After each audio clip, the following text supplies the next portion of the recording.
बेरंग ड्रामे की अगली किस्त में आप देखेंगे कि यकीन नहीं आता कि एनी की बहन इतनी खुदगर्ज निकलेगी। एमल ने किस तरह साफ मना कर दिया कि मैंने तुमसे कब कहा कि मैं उमर को संभाल लूँगी।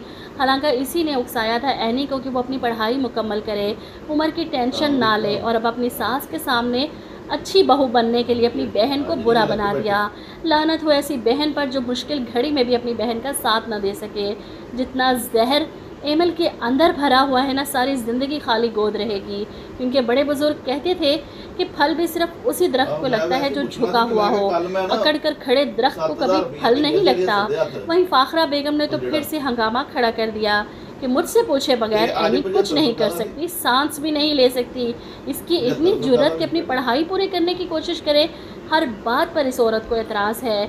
वो घर से क्यों जा रही है, उमर को अपने साथ क्यों सुला रही है, पढ़ाई क्यों मुकम्मल करेगी, हंसी क्यों, बोली क्यों, रोई क्यों।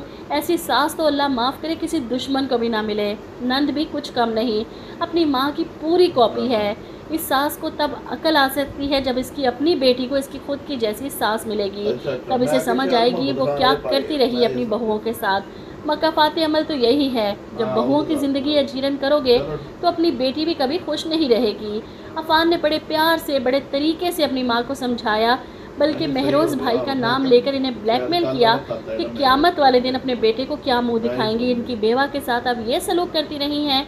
फाखरा बेगम थोड़ा डर तो जाती हैं, लेकिन अकड़ इनमें इतनी ज़्यादा है, ये डर और खौफ इनके तकब्बुर की नज़र हो जाता है। वो अफान से कहती है ठीक है, महरोज़ की खातिर मैं एनी को इजाज़त तो दे दूँगी, लेकिन अभी भी अपने दिल में एनी के ख़िलाफ़ बुग़्ज़ रख कर बैठी हैं। ऊपर से इनकी बेटी और चढ़ाती है, ये सब घर में हो क्या रहा है। एनी भाभी अपनी मनमानियाँ कर रही हैं, आपके होते हुए आपकी किसी बात को नहीं माना जा रहा।